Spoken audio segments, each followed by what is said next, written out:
Hello and welcome back to Nancy Goodame, the Space Ranger. You're listening to Chapter 3. Now at this stage you should know that Nancy McGinley, Bart McMurrow and Jerry Staunton were the first humans to land on Mars. But Jerry took off and left Bart and Nancy at the ESA research station known as Eber Base.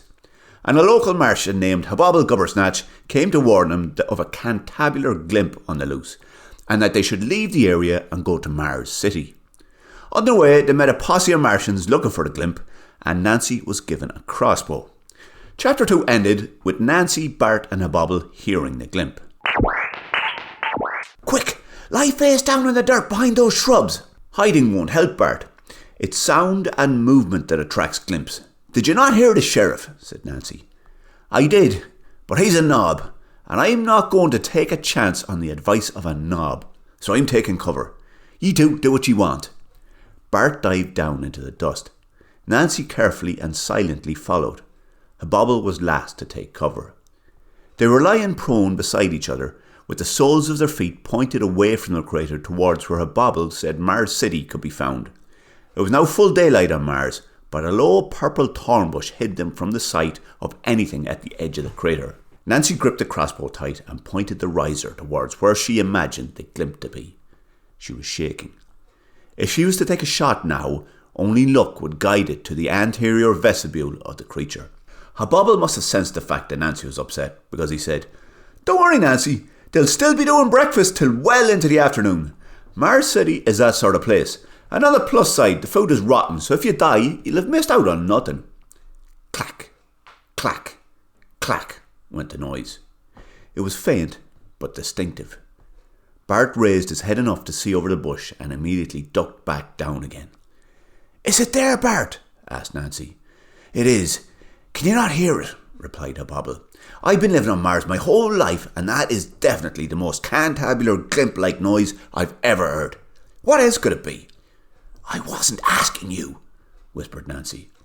I think so, Nancy. I saw something moving on the edge of the crater, replied Bart. Well, now that's a bit rude to dismiss me like that, Nancy. If I was on Earth and I met an Earthian that had risked their life to go onto whatever the Bontoglian plane is called on Earth to warn me about whatever cantabular glimps are named on Earth, then I'd be sure not to dismiss them when they gave an answer to a question. Clack, clack, clack went the noise again. And if my aunt had balls, she'd be me uncle, noted Bart. I don't understand what you mean by this, Bart. What are balls? And why would your aunt have them? Just whish the bobble, will you? Snapped Bart.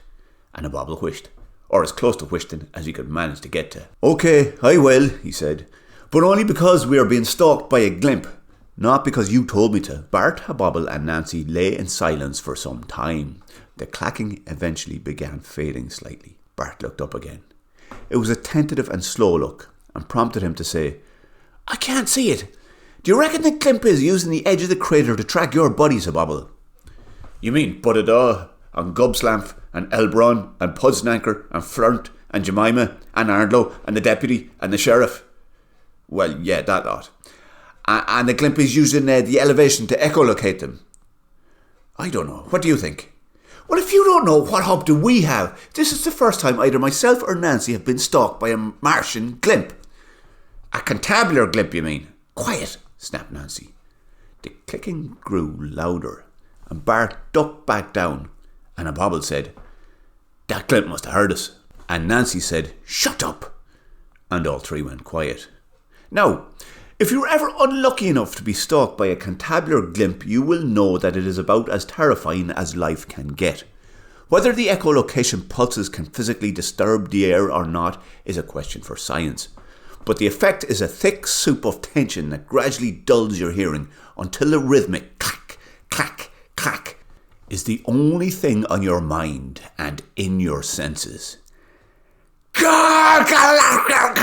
Swoop! Went the noise.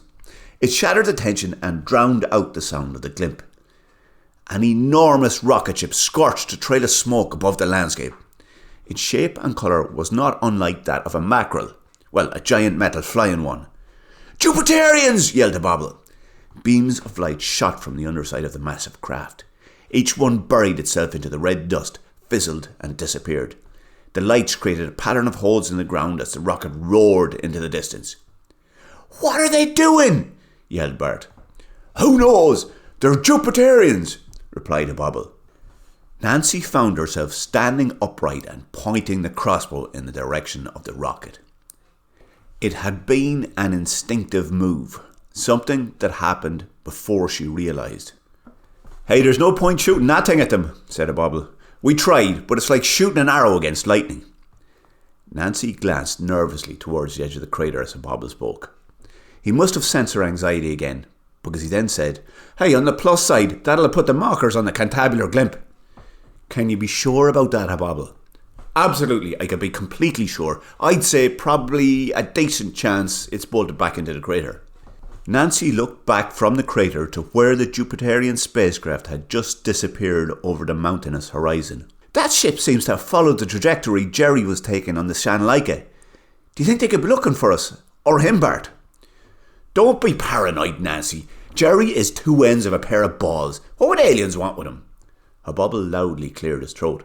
"Do you mind if I answer this, Nancy?" he asked. No. "Good, because it bears saying that Jupiterians are dangerous and sneaky and ugly and stupid and smell of cheese and lazy, but they're also smart." "What do you mean? How are they stupid and smart?" "I don't know, Bart. Such is the mystery of our solar system. But the one thing they are is dangerous and sneaky. I'd say they simply want to torture your friend to find out how to build a spacecraft like his, and then build it. It's exactly the kind of thing Jupiterians would do, and do, especially since Sozman Borkstapple took control of the place." "What place?" asked Nancy. "Jupiter. Where else would I be talking about?" replied Hobobble. "I wish you two would stop asking questions. I've forgotten what I was saying." Hobobble, Bart and Nancy fell briefly silent. "Oh yeah, now I remember. We should get breakfast, or at least move, before the glimp comes back." "Shut up and lie face down on the ground," shouted Bart. He coughed and repeated his sentence quietly. "Shut up and lie in the dirt. There's something moving at the top of the ridge." Bart, Nancy and Hobobble dived back down behind the purple thorn bush. It gave them some cover from anything on the top of the ridge. Bart craned his neck to look towards the ridge. "Is it the glimp?" asked Hobobble.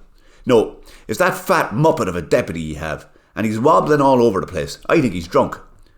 "I doubt it," said Hobobble. "The sheriff is teetotal, and a bit evangelical about it too.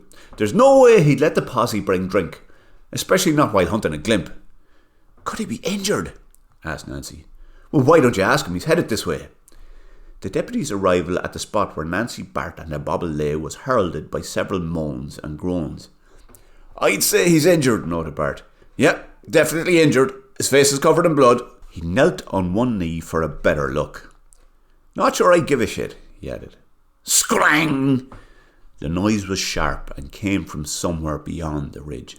It was followed by shouting and an unmistakable clack, clack, clack. The muffled groans of pain were now close. Nancy instinctively leapt to her feet and grabbed the deputy down into the dirt so that he was lying alongside herself, Bart and Hobobble. "What happened? Were you followed?" she asked. The deputy's voice croaked. I cannot say for sure." Nancy raised her head, strained her eyes and tried to see movement, but there was none. She gripped her weapon. "Well then say for approximately then," snapped Bart. The deputy gave a cough and cleared his throat. "I don't know. If there's a word for what I saw, possibly there's one in the old hieroglyphic language, but nobody speaks that anymore. Mars City is a very cosmopolitan place, you know, and the old languages have mostly died out. I suppose the word Tan-Gagan would fit, but I'm not sure how you would go about spelling it. What do you reckon, Hobobble?" "Not the name, you fool," snapped Bart. "Describe what happened." "I saw the glimp. Never thought I'd actually see one and live to tell the tale. Did any of you ever see the travelling show about the unnotorious glump known as Blardan?" "What? No," replied Nancy. "Maybe you should just be quiet." "Oh, that's a pity, because it looks exactly like the glimp, only Blardan would be bigger. 16 times bigger." Nancy poked the rise of her crossbow towards the edge of the crater. She could not see anything moving, but the clack, clack, clack was unmistakable. "Sorry, wait, I tell a lie. 14 times bigger would be more like it. And it had a much roundier headular claw. It killed Elber and Pudsnanker with it." "Shush!" shushed Nancy. "With the exception of the sheriff, Elber and Pudsnanker Was the best fighter in our crew, poor lad. Smart lad too, though. At least when he was alive. Well, what's this now, he used to say to me. Whoosh! Always run away from a fight. No, wait. Sorry, I've that wrong. Never run away from a fight. Will you shut up? Do you know, it's probably for the best I got that mixed up. Otherwise, I'd have probably stayed and be dead by now. Enough! Put a sock in it now, snapped Nancy. She could sense the glimp approaching. She was not sure how, but she knew it was close. And it knew they were close to it. Still, poor Elbron Pudsnacker, himself and the wife had a holiday booked for the end of the month. Silence! Would have been the first time they'd been away in 6 years, what with everything that's been going on with those Jupiterians. Nancy silently released the latch on her weapon and moved it sideways. Tunk! The arrow slammed into the side of the deputy's head, piercing his skull. Nancy glanced at Bart and Hobobble with demented eyes. The look let them know they would best be quiet. Nancy silently retrieved the arrow. Something told her she would need a full quiver for what was coming. She crawled a comfortable distance away from the motionless deputy and reloaded. And that's the end of chapter 3. Fair play to you if you're still hanging around. Chapter 4 is going to be out, well, in about, I suppose, in about an hour. So, alright, take her handy. Fair play to you.